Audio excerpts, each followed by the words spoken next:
In this module, we're going to talk a little bit about how to understand your partner's needs in a relationship. We're also going to discuss some healthy habits to get your needs met by going directly to the source and the impact of not meeting our needs directly. So you'll learn a lot about this throughout this module. So first and foremost, your personality needs are one of three major ways that we give and receive love. So I'll give you an example of this. Let's say that you're sitting on a park bench and a stranger comes down and sits next to you. And let's say that you are really not interested in learning about anything except for like personal development, spirituality, those sorts of things. And let's say this person sits down next to you and they start talking to you about history. You might feel this like uneasiness and you might feel this like need to sort of get off the park bench, get on with your day, because what's happening is your subconscious mind is perceiving that this individual talking about history is taking time away from the things that you naturally and your brain are naturally wired to think about, focus on, talk about, connect with. And so you'll feel like there's this disconnect between you and this stranger. Now, let's say instead that somebody came and sat down on the park bench and they started talking to you all about personal development and the subconscious mind and self-growth and spirituality. You're going to sit there and you're going to feel extra connected to this person. And you're going to be like, wow, I met the most amazing person on the park bench today. And you're going to feel this natural sense of love and connection to that individual. Now, it's not because of the individual, looking different or anything like that. It's because that person's personality needs, you are perceiving a connection between theirs and yours. And so because your personality needs are sort of this sense of your identity, you're going to be perceiving that this person is supporting your identity to a certain degree. So we can take that analogy and we can apply this to our partnerships.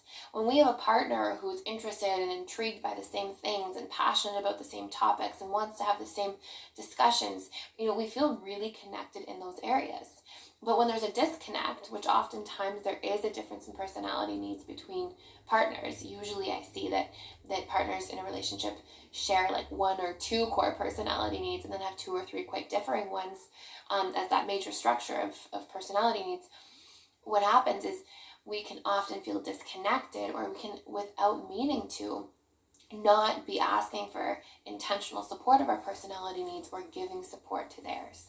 And we literally perceive that we are receiving love through our personality needs. I'll give you one more example of this.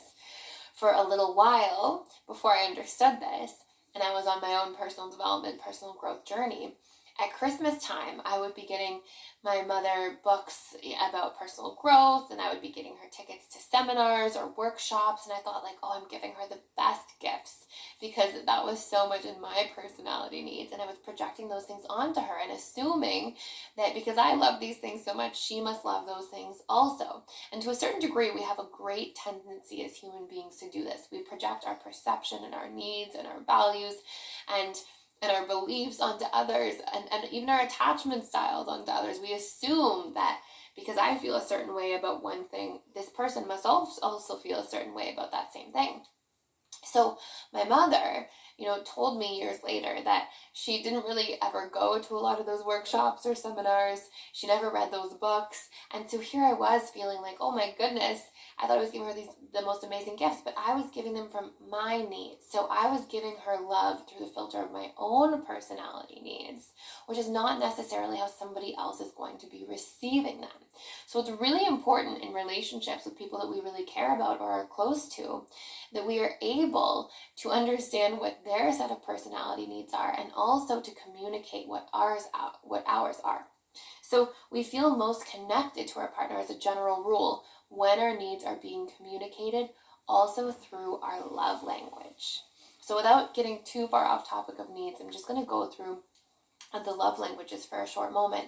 So Dr. Gary Chapman talks about this. He was a family therapist for a very long time. And he said that, there are 5 main ways that we also give and receive love.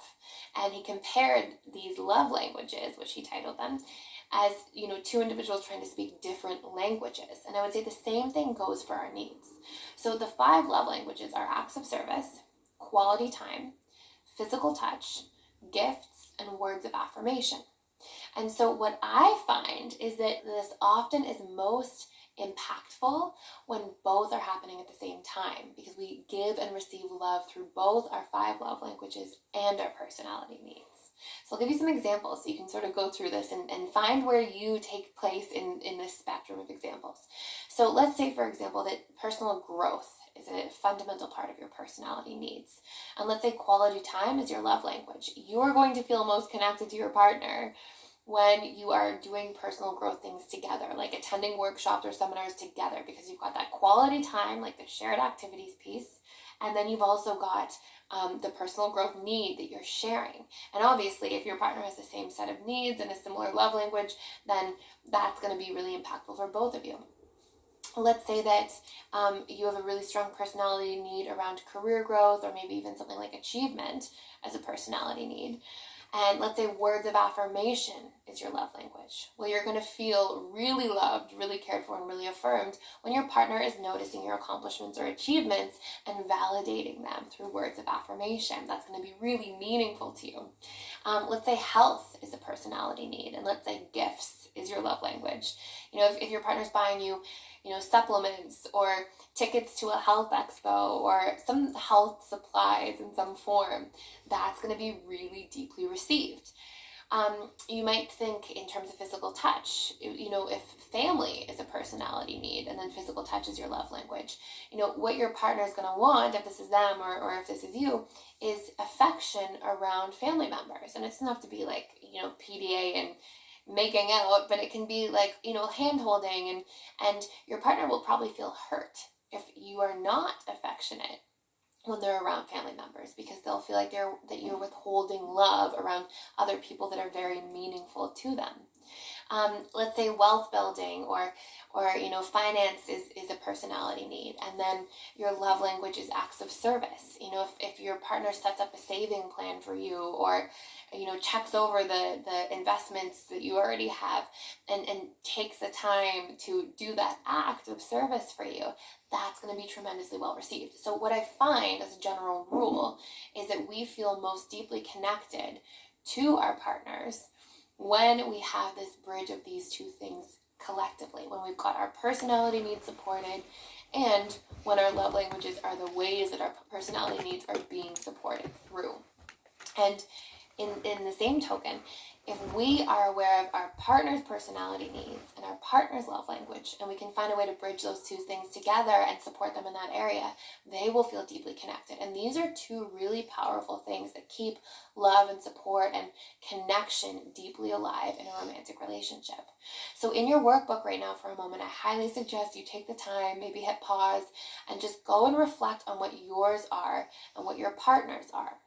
And if you're looking for how to identify these things and you feel a little bit confused, just look at, because you should know yours by now, you can go back through the earlier questions for how to identify your personality needs and sort of answer them on behalf of your partner, or of course just ask your partner to do it with you.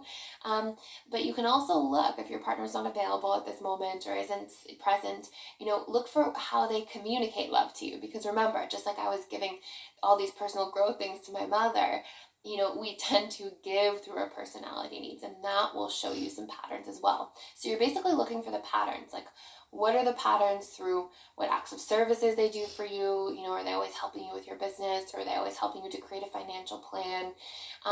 What gifts do they tend to give to you? What are they about? What quality time activities? Just do a nice scan of all of those different areas, and you should see a really clear picture of what their love languages are and what their personality needs are. And then in the places where you naturally share, and your personality needs and love languages are synchronized, you're in a great space.